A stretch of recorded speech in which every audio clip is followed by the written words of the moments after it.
What has happened, everybody? James Hancock here. I'm back to review the new show Citadel, which is coming to Amazon this Friday, April 28th.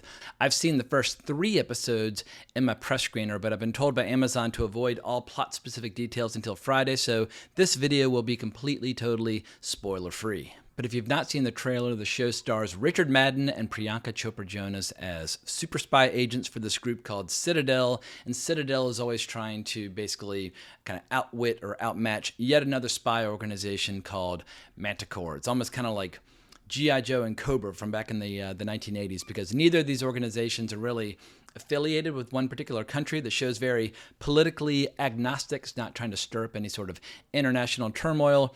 But you basically have like a small dose of sci-fi when it comes to agents with amnesia trying to get their skills and memories back. And you've also got these massive action set pieces, which is why this show is officially the second most expensive show ever made behind The Lord of the Rings, The Rings of Power, yet another Amazon show. And based on the trailer, I was originally going to ignore the show. I thought it looked a little bland and a little generic. Obviously, very expensive, very slickly produced.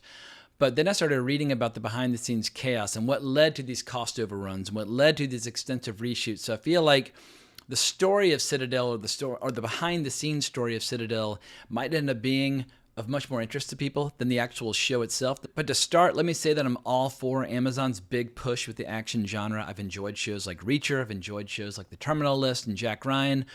But with this show and Lord of the Rings, Rings of Power, they're definitely in danger of earning a reputation for overspending on potentially high-profile disasters or shows that just end up being not that interesting. But before I get into the behind-the-scenes chaos, let me just give you my initial thoughts on the show. I think there's nothing really wrong with the show, but there's nothing really right either. It's one of those generic shows that's totally devoid of any real flavor of its own. It's overflowing with all kinds of genre cliches. It might be the safest, most risk-averse show that I've ever seen.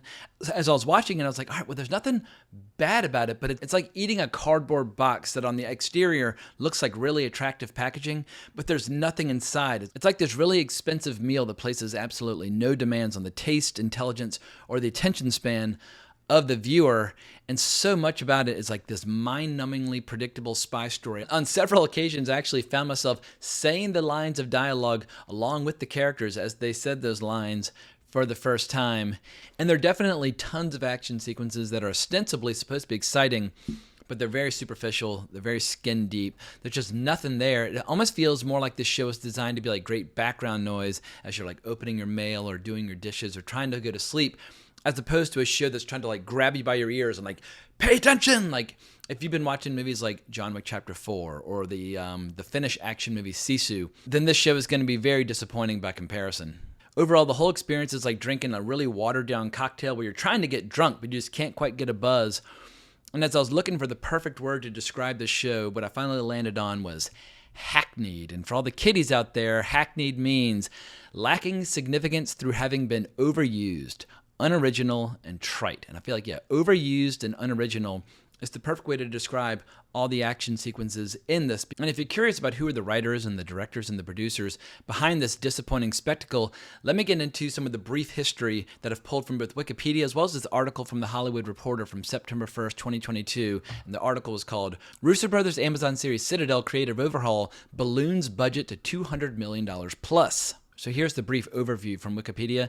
The seeds for Citadel were planted by Amazon Studios chief Jennifer Salke, who approached the Russo brothers in their independent studio, AGBO, about creating an ambitious global spy show in mid-2018. The series was originally a partnership between AGBO and the screenwriting collective Midnight Radio, consisting of Josh Applebaum and Andrei Nemec. However, they departed the show during production in 2021 due to creative differences with the Russos, and David Weil took over as the new showrunner. This change of direction led to extensive reshoots in 2022. And now let me jump over to the article on Hollywood Reporter, which goes into much greater detail.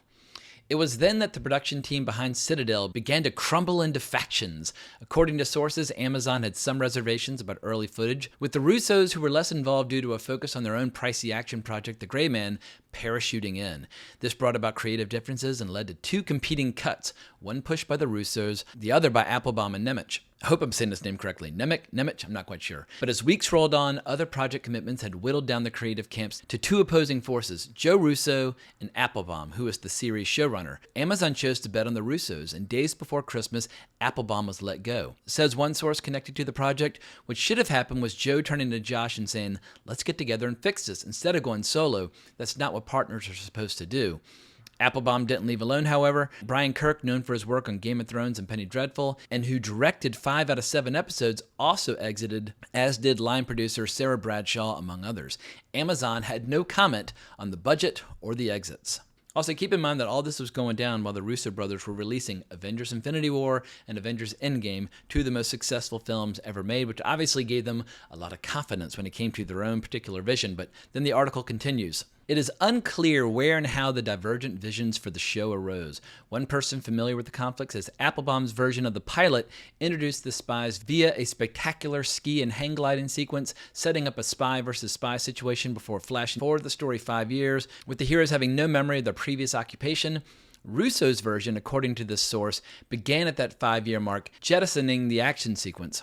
In any case, AGBO is now in charge of Citadel, and Amazon hired David Weil to rewrite the show and to give it more grounding.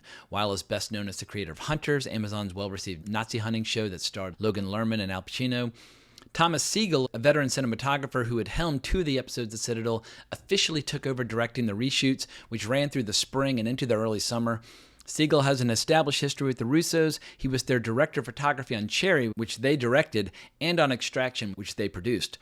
One source, however, says Joe Russo was very much involved with the shoot. Now, all of this would probably be quickly forgotten if the show were absolutely outstanding. If it were a complete and total home run success, like something destined to be people's new favorite show, or their favorite show of 2023, well then Amazon could just eat the cost. No one would care. After all, you don't hear anybody at Disney complaining about the cost of Infinity War or Endgame because those movies were wildly beloved and wildly successful, which leads me to the question, what the hell has happened to the Russo brothers? I mean, I can't think of a better example of directors who were on their way to becoming the next James Cameron or Steven Spielberg or George Lucas, suddenly, completely and totally shitting the bed where they cannot make a good movie or a good show to save their lives. Whether they're involved as writers or as directors or as producers, everything since Endgame over the last 4 years has pretty much been terrible apart from Extraction. The Gray Man is the most expensive movie that Netflix has ever made, and it's completely, totally forgettable. And it's almost like the success they enjoyed at Marvel has gone so completely to their heads.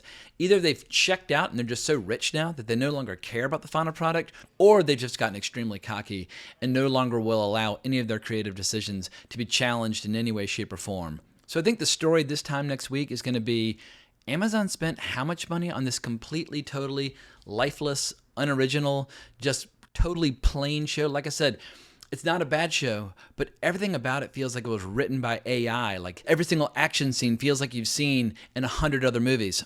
It's almost like they took the outtakes from The Gray Man and just digitally replaced the main actors and swapped them in for this show. This show is a complete and total clunker, and one of the best examples I can think of where like every creative decision seems like it was decided upon by committee, by a bunch of people in suits around a conference table trying to come up with what is the safest, least original, most risk-averse approach to action that we can possibly think of, because every single detail in this show has been seen many times before. And don't get me wrong, the stars Richard Madden and Priyanka Chopra Jonas are obviously very attractive. They're very easy to look at. They look very good in their stylish outfits as they're shooting up the place. But their characters are a little lacking in personality, and together they're quite wooden. They have no chemistry of any kind, and Richard Madden disastrously chooses to use this kind of weird, unidentifiable American accent, and I have no idea why he wouldn't just go with his natural Scottish accent. I think the Scottish accent is one of the most beautiful accents in the world, and it's like pure music to listen to, but instead he's got this really generic, kind of cocky American accent where you can't quite identify where in America he's supposed to be from, because he keeps slipping back into his Scottish accent here and there. If you're going to do an accent, people need to be able to say, oh, you're from Boston. Oh, you're from Atlanta, Georgia. You're from Los Angeles. But his accent's from nowhere. But there's one bit of positive news when it comes to the acting. Stanley Tucci is really good in this, and it's almost like through sheer power of his acting talent, he's elevating the kind of humdrum screenplay he's been given, and he's dragging it by force into something that's vaguely interesting to watch. So if you're a Stanley Tucci fan, this show will not convince you otherwise. But as I learn more about all the creative infighting over what the first episode was going to be, it makes sense that the first episode is terrible. Like, the whole plot of the first episode feels pointless, and it's hard to specify as to why without going into plot-specific details, which I cannot do. But let me just say this. We've all seen franchises like the Bourne Identity franchise where you have a super spy with amnesia, where their memories are slowly coming back. There is a much more interesting way to do this that's diametrically opposed to the completely pointless approach that they ultimately decided upon for this show.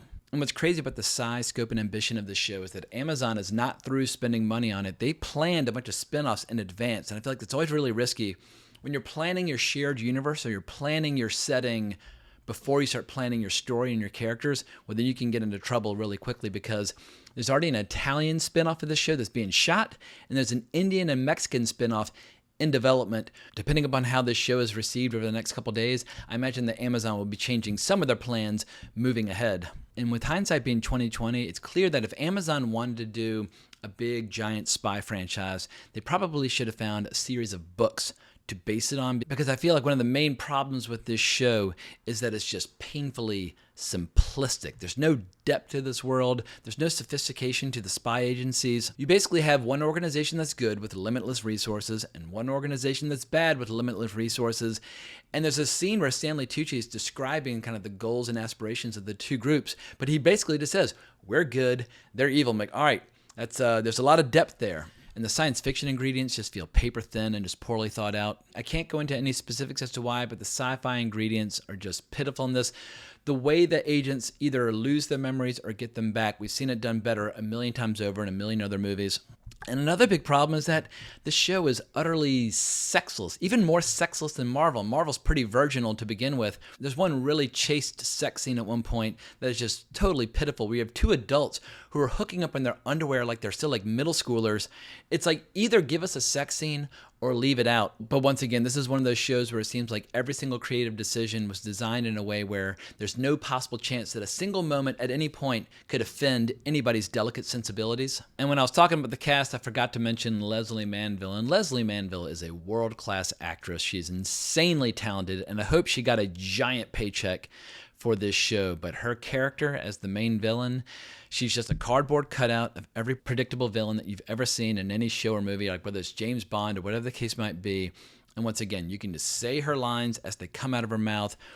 If I were to sing this show's praises, I'll say that there is a giant action scene toward the beginning of episode 3 where I was like, all right, I can see what you're going for. I know the movies that you're paying homage to, which did this scene better, but at a minimum, you're trying to give me something special. But a lot of the action scenes are so over the top and so big and so grand in their ambitions, they have to employ a lot of CGI. And I feel like the action scenes would have been more like immersive and more impressive if they'd scaled things back a bit and just tried to deliver more punch as opposed to more scope. And the third episode does end with a mildly interesting cliffhanger. So who knows? Maybe this show is going to get better and better and better as it goes. There are 3 episodes left.